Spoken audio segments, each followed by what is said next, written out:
On va poursuivre avec l'intervention de LVMH. Fadjwan va venir nous parler de test et mesure. Vous connaissez sûrement le test and learn. Le test et mesure va vous permettre d'obtenir du soutien dans vos projets data et IA. Fadjwan, c'est à vous.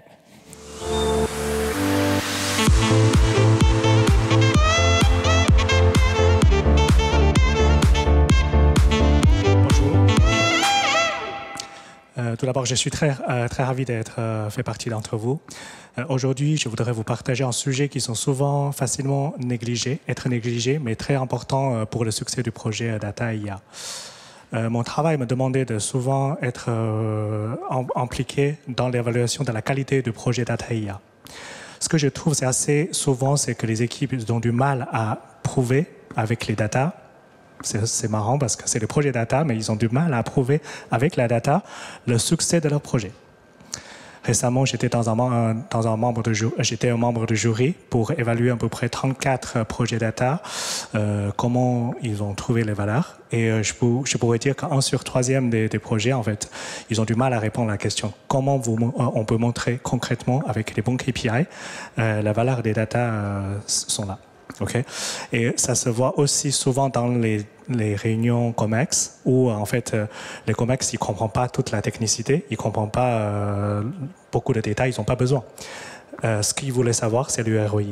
Et après souvent les membres du projet ils ont un petit peu de mal à expliquer. C'est pour ça que ça me ramène sur proposer, implémenter des solutions, ce qu'on appelle le test and measurement. Ça veut dire que faire du test et mesurer la performance pour qu'on pourrait bien montrer la valeur du projet et d'obtenir suffisamment de soutien et confiance du projet data.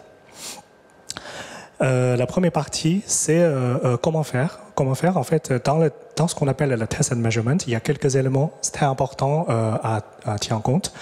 La première chose, c'est choisir le bon KPI, le bon indicateur pour mesurer. Et souvent, c'est un sujet on dit que c'est tellement évident. On va choisir, par exemple, les chiffres d'affaires, on va choisir quelque chose. Mais ce qu'on voit assez fréquent, c'est que le KPI pourrait changer au milieu du projet. Pourquoi? Parce qu'en fait, quand les gens voient que certaines tendances à dégrader et tout ça, ils cherchent des autres KPI pour montrer que leur projet a quelques valeurs. Mais ça, c'est quelque chose à éviter parce que l'objectif, quand on crée une expérience, quand on crée un nouveau produit data, l'idée c'est d'améliorer quelque chose de spécifique. Du coup, dès que les KPI sont choisis, il ne faut pas trop changer au milieu. La deuxième chose, c'est la méthode doit être pertinente et cohérente. Et je voulais dire que la méthode doit être maîtrisée. Ça voulait dire qu'il faut que la méthode est rigoureuse. Et aussi, la méthode doit être statistiquement robuste pour que ça tienne dans le temps et ça tienne dans le challenge. La troisième, c'est plutôt il faut vraiment choisir les bonnes audiences pour faire du test.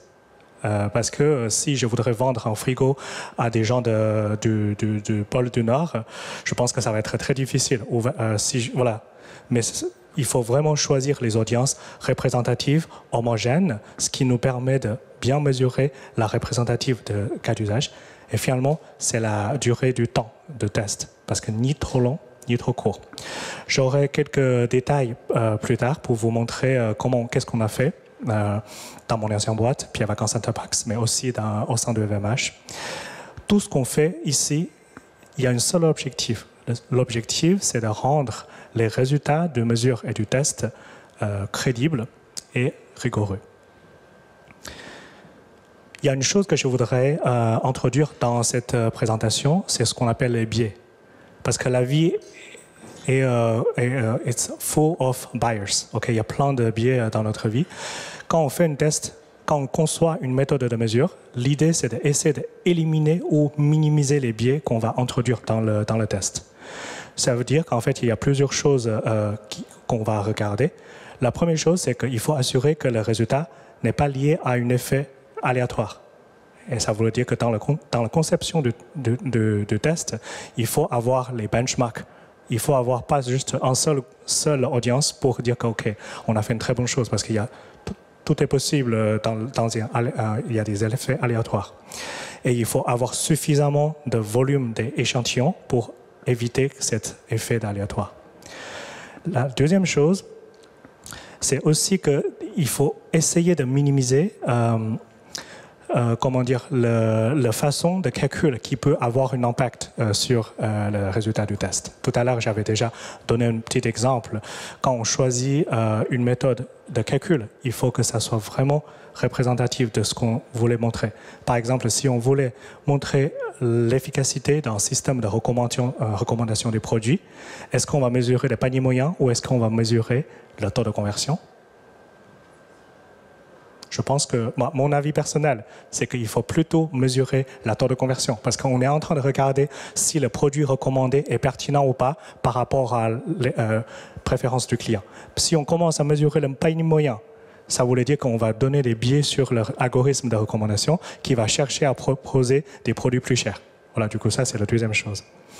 La troisième chose, c'est hyper important, c'est qu'il faut assurer qu'il y a une vraie relation causale entre l'expérience et les résultats. Parce que souvent, c'est souvent le cas, c'est qu'on peut avoir des relations comme on dit correlation ou co-occurrence. Les deux choses arrivent en même temps. Fanjuan, il est là, il fait beau. Est-ce qu'il y a quelque chose qui a un effet causal? Peut-être pas. Okay? S'il n'y a pas un effet causal, on ne peut pas montrer que l'expérience ou l'incrémentalité, il est vraiment lié à une nouvelle expérience ou nouveau feature qu'on avait introduit. Et finalement, c'est qu'il y a aussi quelque chose qui est hyper important, c'est que on va essayer de voir entre les expériences ou entre les variations et les features qu'on est en train de les introduire, il y a vraiment un lien. Ça voulait dire que si on essaie de faire quelque chose, on peut attendre que les résultats pourraient changer. Parce que souvent, dans la vie, il y a aussi des choses qui sont complètement indépendantes. Et du coup, si c'est le cas, pas la peine voilà. Tout ce qu'on fait dans le test, dans la conception du test, la méthodologie, l'audience et tout ça, c'est fait pour avoir des bonnes voilà, éliminations du biais. OK. Ici, en fait, à gauche, j'ai listé un arbre de décision. Cet arbre de décision, ça sert à quoi? Parce que souvent, dans notre vie quotidienne, on peut faire plein de tests dans plein de situations différentes. Et ce qui est très important, c'est que quand on essaie de tester et mesurer les choses similaires, je pense que c'est logique, il faudrait qu'on utilise souvent la même méthodologie. Pourquoi? Parce que déjà, la même méthodologie assure qu'on peut faire les benchmarks et comparaisons entre les périodes, entre les expériences. Et la deuxième, c'est que quand on a une méthode cohérente et systématique, cela nous permet d'avoir des conclusions beaucoup plus crédibles. Du coup, cet arbre de décision, à gauche, ce sont des questions métiers. Okay? Est-ce qu'on connaît la distribution normale de cette audience a priori ou a posteriori? Est-ce qu'on peut splitter l'audience par rapport à leurs différences, mais tout en gardant la homogénéité de cette audience? Voilà, je prends l'exemple de CRM. Il y a plusieurs façons. Du coup, en haut, on a la méthode la plus fiable. Ça veut dire que A/B test, ça voulait dire géotest. Après, en bas, de moins en moins, les méthodes sont statistiquement fiables. Okay? Le niveau de fiabilité dégrade. Mais peut-être que vous allez poser la question, si les fiabilités se dégradent, pourquoi on continue à utiliser cette méthode? Parce que dans la vie réelle, nous avons des contraintes. Nous avons des contraintes qui ne nous permettent pas de faire du test fiable. Okay? Par exemple, dans l'acquisition, digital media, okay? Si on voulait faire dans le moteur de recherche un A/B test, je pense que vous pouvez tous me dire que ce n'est pas possible. On ne peut pas faire un A/B test dans un moteur de recherche pour donner les résultats différents à variation A et B, parce que l'outil ne nous permet pas de le faire. Okay? Dans ce cas-là, qu'est-ce qu'on fait? On ne peut pas faire du A/B test, on dégrade un niveau d'exigence, on fait du géotest.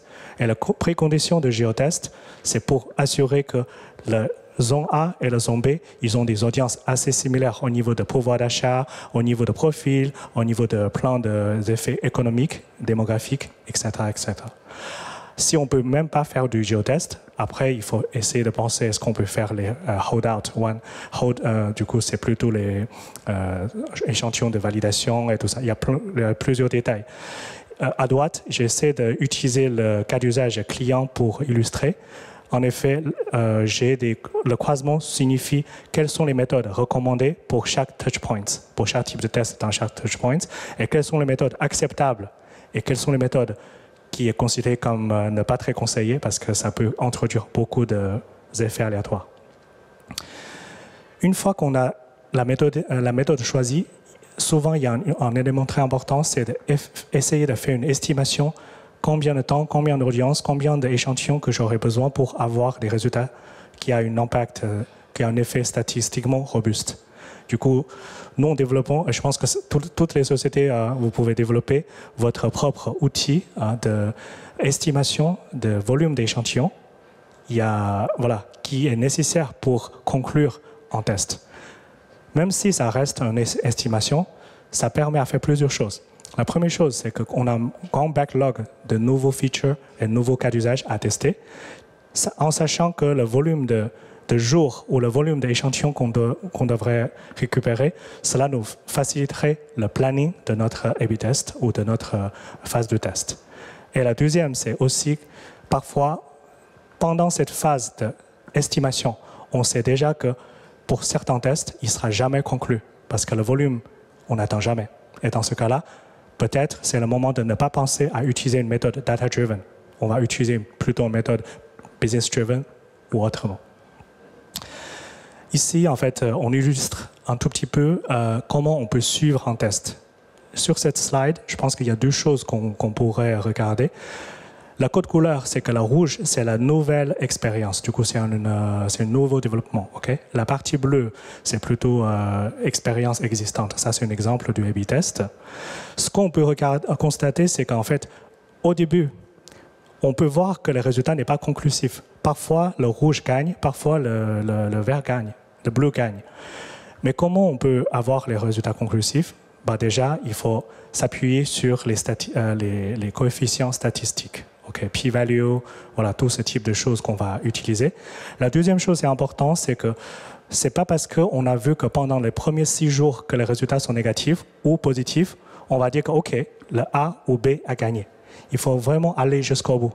Parce que souvent, quand on teste quelque chose de nouveau, les utilisateurs, ils ont besoin d'un petit peu de temps pour s'adapter à cette nouvelle expérience. Voilà, c'est pour ça. C'est important. Et la dernière chose à retenir sur cette page, c'est que même si le COMEX, ils n'ont pas besoin de comprendre les choses statistiques, c'est très intéressant d'utiliser la visualisation intuitive pour montrer que en fait, le B a une différence que le A, ça apporte d'incrémentalité. Ici, on a utilisé les courbes de distribution pour montrer que la partie rouge a vraiment une différence par rapport à A, vous pouvez le voir. Ça crée beaucoup de niveau de confiance.